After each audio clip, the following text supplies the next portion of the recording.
Ben şey yaptım. Soğuklu bir şey.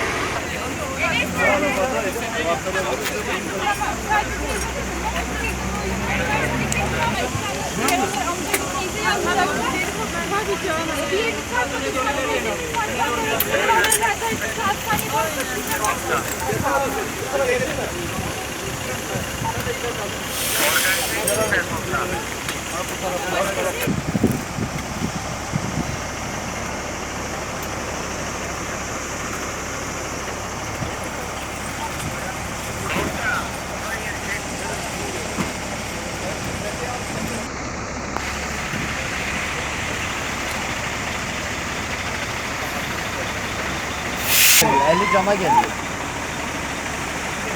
Tamam abla sen bırak. Heyecan bıraksın. Kaldırabilecek misin abi? Tamam. Çek şimdi.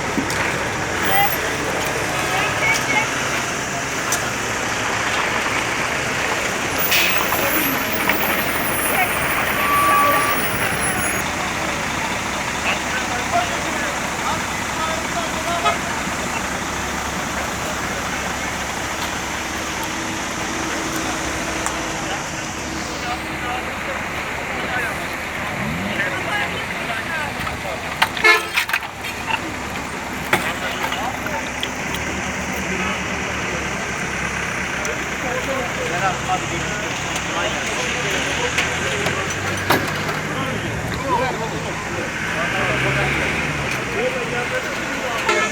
Ne oldu?